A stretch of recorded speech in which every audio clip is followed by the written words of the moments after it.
पता है, कुछ ब्रांड्स होते हैं जो सिर्फ मशीनें नहीं बनाते, वो एक एक धड़कन बनाते हैं, एक ऐसी आवाज जो पीढ़ियों तक गूंजती है।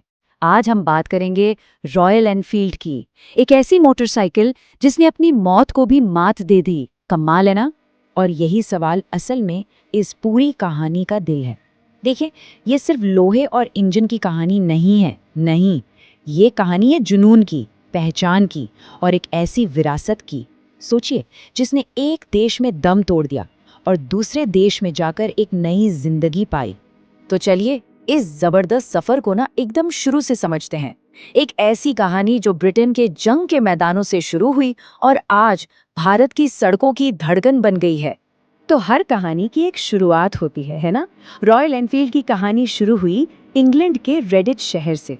यहीं पर इसकी पहचान, इसकी नींव रखी गई थी। ये जो टैगलाइन है ना, मेड लाइक अ गन, ये सिर्फ कहने की बात नहीं थी, ये एक वादा था, एक फिलॉसफी थी। मतलब कि हर मोटरसाइकिल को एक बंदूक जैसी सटीकता और मजबूती के साथ बनाया जाएगा। इतनी मजबूत, इतनी भरोसेमंद कि बस हर हाल में टिकी रहे। तो हुआ यूं कि 1891 में कंपनी बनी और फिर 1901 में उन्होंने अपनी पहली मोटरसाइकिल बना दी। लेकिन ब्रांड की जो असली पहचान बनी ना, वो बनी वर्ल्ड वॉर्स के दौरान, जब आर्मी को जरूरत पड़ी ऐसी मोटरसाइकिलों की जो मजबूत हों, भरोसेमंद हों। तब रॉयल एनफील्ड ने खुद को साबित किया और बस वहीं से इस ब्रांड की बुलेट प्रूफ इमेज हमेशा के लिए बन गई। और फिर कहानी में एक ऐसा मोड़ आया जिसने सब कुछ बदल कर रख दिया। इस ब्रांड की किस्मत हमेशा के लिए ब्रिटेन से भारत शिफ्ट होने वाली थी और वो साल था 1955। ये वो साल है जिसने रॉयल एनफील्ड की कहानी को, आप कह सकते हैं, अमर कर दिया। इसी साल रॉयल एनफील्ड ने इंडियन आर्मी के लिए बाइक्स असेंबल करने के लिए मद्रास मोटर्स के साथ पार्टनरशिप की। अब देखिए, इंडियन आर्मी को एक ऐसी बाइक चाहिए थी जो हिमालय की ऊंचाइयों से लेकर रेगिस्तान की रेत तक, मतलब हर जगह चल सके। और बुलेट इसके लिए एकदम परफेक्ट थी। इसकी बनावट सिंपल थी और मजबूती इतनी दमदार कि ये सेना की फेवरेट बन गई। लेकिन एक तरफ जहां भारत में एक नया सूरज उग रहा था, वहीं ब्रिटेन में इस लेजेंड का सूरज डूबने वाला था। कहानी में एक बहुत बड़ा ट्विस्ट आने वाला था। यकीन करना मुश्किल है, लेकिन 1970 में जिस देश में रॉयल एनफील्ड पैदा हुई थी, वहीं उसकी फैक्ट्री पर हमेशा के लिए ताला लग गया। पूरी दुनिया के लिए ये कहानी का दी एंड था। लेकिन ये अंत नहीं था। ये शायद दुनिया के सबसे बड़े कमबैक ट्विस्ट में से एक है। सोचिए, ब्रिटेन में ब्रांड खत्म हो चुका था, लेकिन भारत में उसकी धड़कन अभी भी चल रही थी। रॉयल एनफील्ड सिर्फ और सिर्फ भारत की वजह से जिंदा रही। पर अगले 2 दशक, मतलब 80s और 90s, बिल्कुल आसान नहीं थे। मार्केट तेजी से बदल रहा था और रॉयल एनफील्ड की टेक्नोलॉजी काफी पुरानी पड़ चुकी थी। सेल्स बहुत कम थी और ये बस कुछ गिने चुने लोगों की पसंद बनकर रह गई थी। सच कहें तो ऐसा लग रहा था कि ये विरासत भी अब धीरे धीरे खत्म हो जाएगी। लेकिन फिर जब कमान आइशर मोटर्स के हाथ में आई, तो कहानी ने एक बार फिर करवट ली। एक नई सोच, एक नई एनर्जी के साथ इस सोए हुए शेर को फिर से जगाने का प्लान बना। और स्ट्रैटेजी बिल्कुल क्लियर थी। ब्रांड की जो आत्मा है, मतलब उसका वो रेट्रो लुक, उसे बिल्कुल नहीं छेड़ना था।